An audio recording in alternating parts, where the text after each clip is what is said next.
आज हमारे घर में एक शिशु जन्मा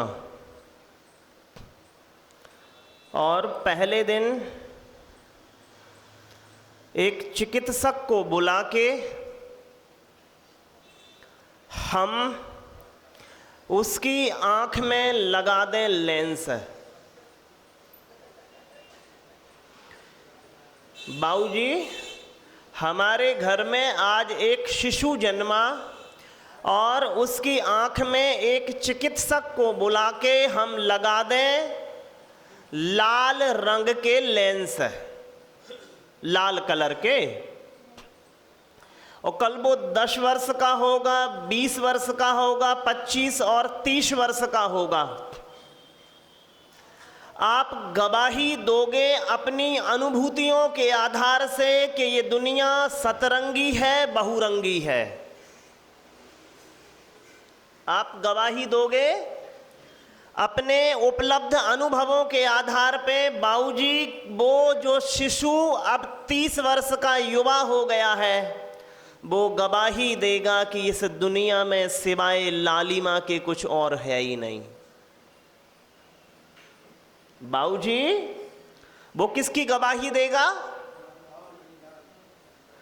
क्या उसकी जो लालिमा है, उसकी अनुभूति का विषय जो लालिमा है, क्या वह झूठ कहता है?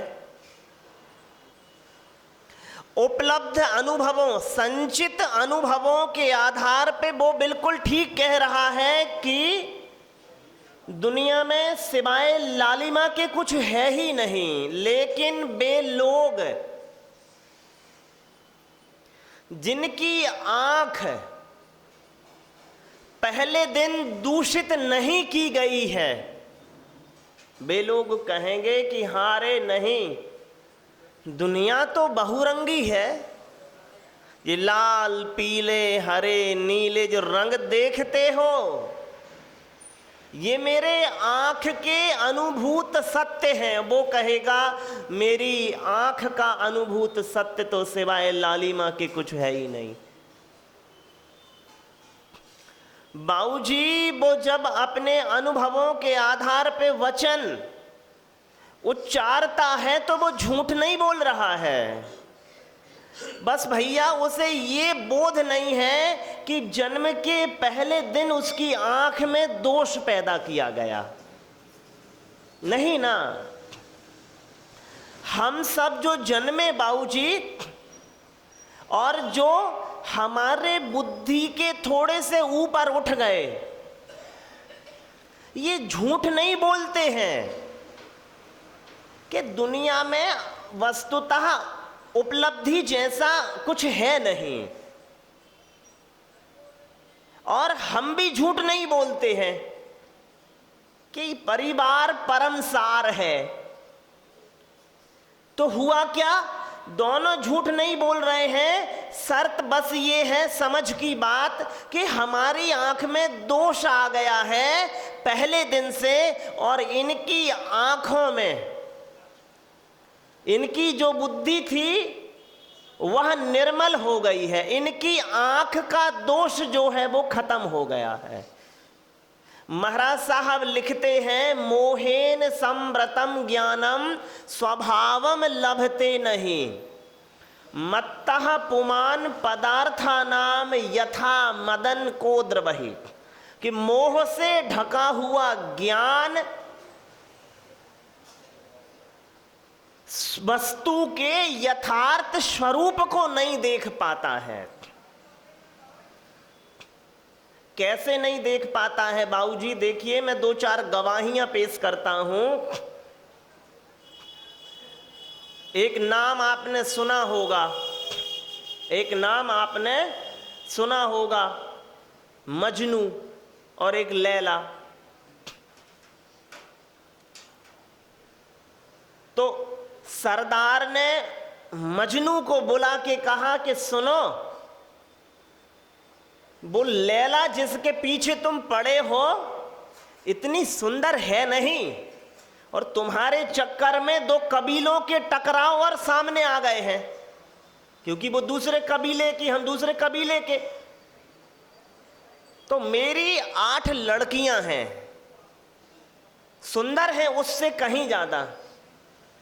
तुम उन 8 में से उसने सामने प्रस्तुत कर दी, जिसे चुनना है चुन लो भैया, उसका चक्कर छोड़ो, कबीलों के टकराव हो जाएंगे, कई हजार मर जाएंगे तुम दोनों के चक्कर में। और मैंने देखा है वो इतनी सुंदर भी नहीं है। तो वो मजनू कहता है सरदार से, सुनो सरदार, लैला को देखने के लिए मजनू की आंख चाहिए। क्या चाहिए बाबूजी? अरे मैं जिस ढंग से देख पा रहा हूं उस ढंग से तुम नहीं देख पा रहे ना। तो बाबूजी, जब मोह से ज्ञान ढक जाता है तो हमारी नजर चीजों को वैसे नहीं देखती, चीजें जैसे हैं वैसे देखने लगती है जैसे हम देखना चाहते हैं।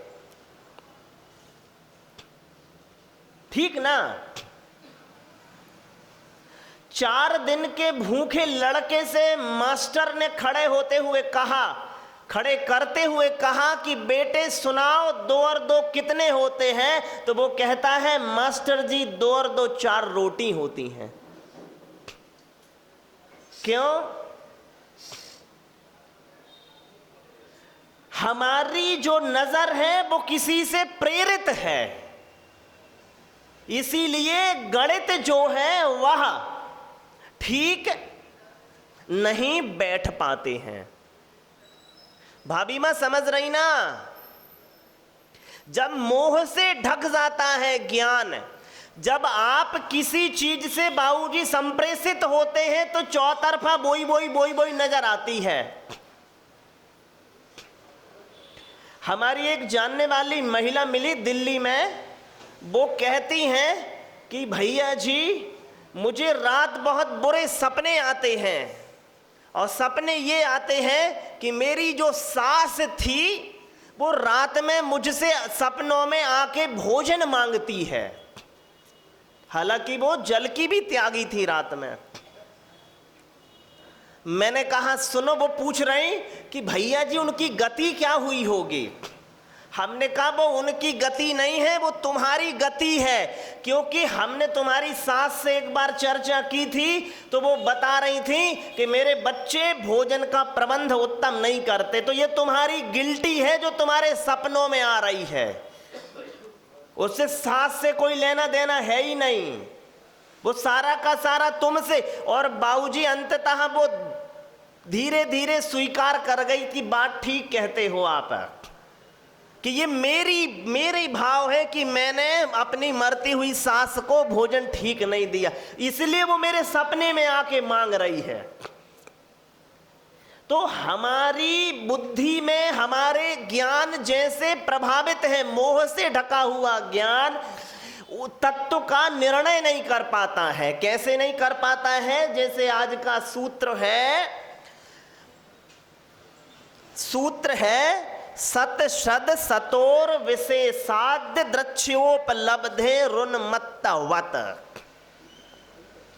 कि सत और असत का ज्ञान नहीं कर पाता है वो जिसका ज्ञान है आच्छादित, ढका हुआ। कैसे? जैसे मत्तः पुमान पदार्था नाम, एक रसायन का, पियक्कड़ों को तो देखा है ना आपने,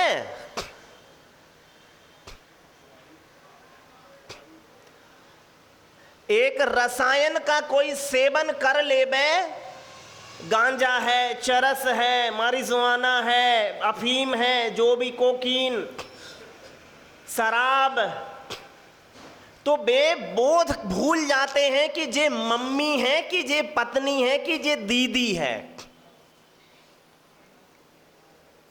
और माँ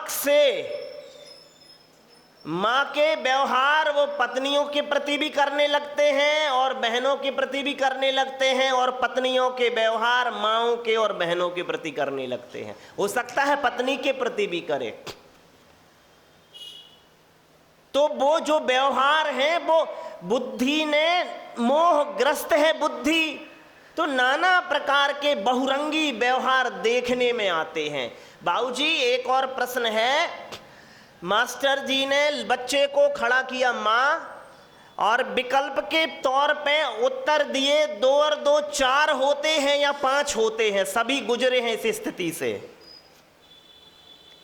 मास्टर जी ने कहा 2 और 2 4 होते हैं या माँ 5 होते हैं। आप तन के खड़े हुए गले मास्टर जी 4 होते हैं। मास्टर जी ने जोर से कहा 4 होते हैं। नहीं नहीं नहीं 5 होते हैं। कहा कि नहीं कहा? तो जब वो आपने 4 कहा था उत्तर, तो क्या आपका सम्यक बोध था क्या धर्मेंद्र भैया? 2 और 2 4 जब आपने कहा था तो वो सम्यक बोध था क्या? नहीं। अरे 2 विकल्प हैं, किसी को चुनना है तो चुन लो। बुद्धि में कुछ भी पता नहीं है कि 4 हो रहे हैं कि 5 हो रहे हैं। अब आप और हम जो हमारे जो व्यवहार बाबूजी अभिप्रेत है ना, वो बिल्कुल वैसे ही है कि 2 और 2 हम 4 चुन लेते हैं, लेकिन पता नहीं है कि ये 4 ठीक है कि 5 ठीक है। आप कह रहे हैं मेरे बच्चे खूब मुझे प्यारे हैं, ये है 2 और 2 4 चुनना। क्या है? और प्रेम लुटाते रहो लुटाते रहो लुटाते रहो, और जैसे ही तुम्हारी मन की नहीं करो, मास्टर ने दबाव डाला, परिस्थितियां प्रतिकूल हुई, तो तुरंत दूसरा विकल्प ढूंढा कि 5 कर दो। और माएं कह रही हैं जिन्होंने बच्चों की पैदाइश के लिए वहां भी मत्थे टेके जहां टेकना नहीं थे, वो कह रही हैं तुम पैदा नहीं हुए होते तो अच्छा था, तुम पैदा होते ही मर जाते तो अच्छा था, तुम अपने उन भाइयों के साथ क्यों नहीं मर गए जो जन्म के साथ ही पहले मर गए हैं। अब आप क्या ये कौन सा व्यवहार है? 2 और 2 4 कर रहे थे अभी, और अब 2 और 2 दबाव पड़ा तो 5 करने लगे। तो ये मोह से ढका हुआ ज्ञान है। ठीक है मां कि नहीं है? एक छोटा बच्चा, उसकी मां कह रही बेटा रखवाली के लिए कुत्ता खरीद लाओ, तो वो कुत्ता खरीद लाया घर की रखवाली के लिए। और वो उतना उपद्रव कि पूरी दिन माँ उस कुत्ते की रखवाली में बैठी है कि कहीं जे फर्श खराब ना कर दे, कहीं जे सोफा खराब ना कर दे, कहीं टीवी ना पटक दे, जूता ना काट दे, चप्पल ना काट दे। किस लिए कुत्ता खरीदा? घर की रखवाली करेगा। अब पूरा घर मिलके वो कुत्ते की रखवाली कर रहा है, जे उपद्रव ना कर दे।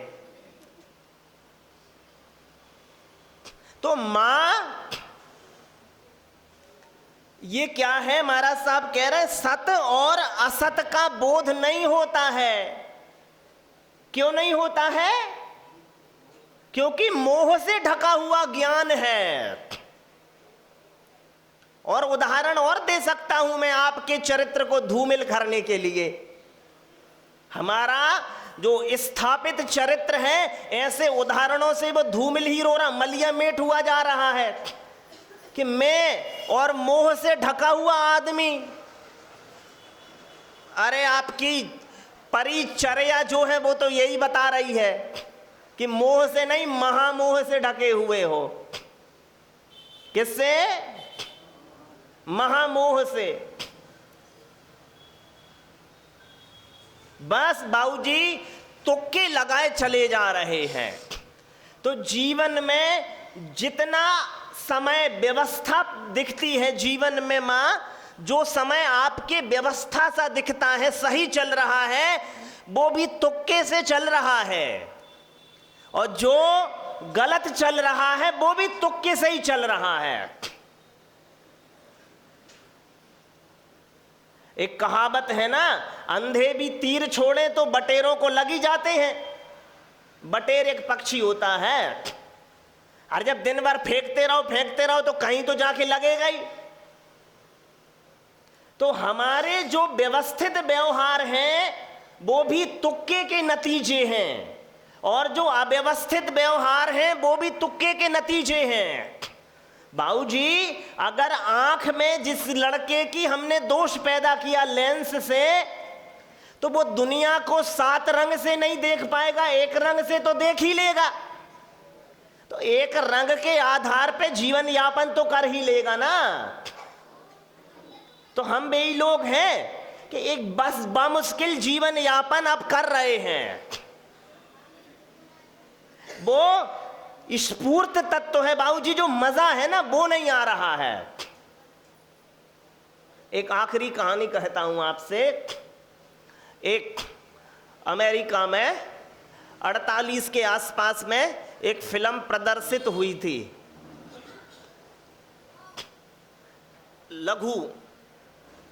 लघु छायाचित्र, शॉर्ट फिल्म। उसमें क्या था, मां कहते हैं कि उस फिल्म को देखने के बाद कई हजार लोग सन्यास की तरफ बढ़े। क्या था फिल्म में ऐसा? बड़ा जोर शोर से प्रचार किया गया। फिल्म देखने हजारों की भीड़ इकट्ठी हुई। पर्दे पे फिल्म शुरू होती है, शुरू हो गई है। एक पर्दा, एक बेंच है,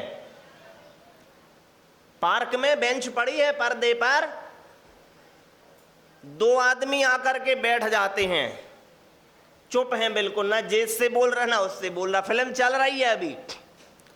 5 मिनट गुजर गए, लोग कह रहे कैसी फिल्म है, कुछ हो ही नहीं रहा आगे। जैसे ही लोगों के सब्र खत्म होने को हुए, पहला बोला, देखो वो अभी तक नहीं आया। दूसरे ने घड़ी देखी, आएगा आएगा, थोड़ा ठहरो। वो फिर फिल्म आगे चल गई। वो फिर 5-7 मिनट फिर वो शांत बैठे रहे।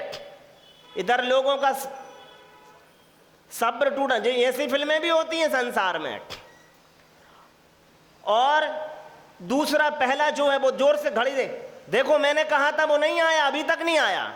दूसरा उतना पोलाइट, विनम्रता से, भैया वो आएगा, थोड़ा और रुको। 15-20 मिनट और आगे फिल्म बढ़ती है। बिल्कुल लोग परेशान हो गए, बर्दाश्त, ये भी कोई फिल्म। वो जोर से चिल्लाया, मैंने कहा था वो नहीं आता है, कभी नहीं आता है वो समय पे, और हर बार अपने वादे को पूरा नहीं करता है।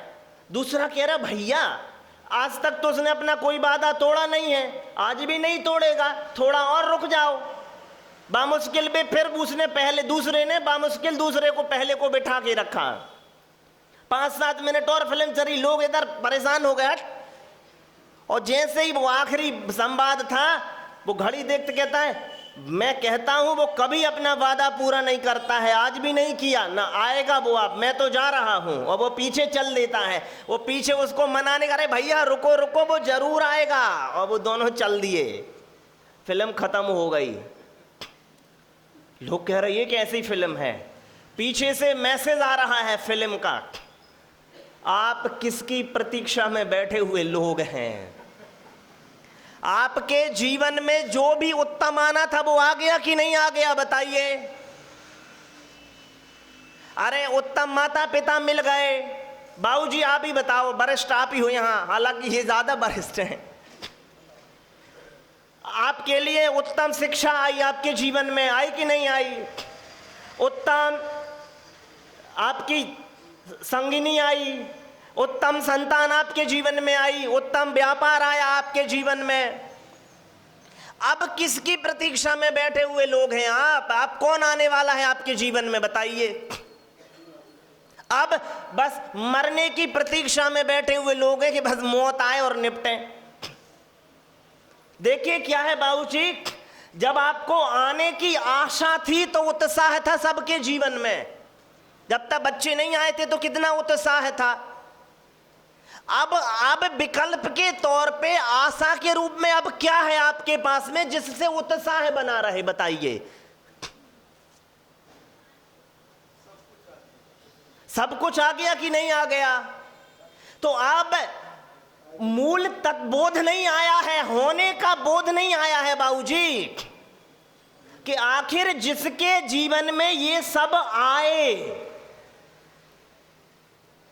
आखिर उसका ज्ञान कब आएगा कि ये आने, जिसके जीवन में ये आए उसका ज्ञान कब आएगा? तो उसको बनाए कि वो ज्ञान को बनाए और उत्साह वर्धित हो जीवन में।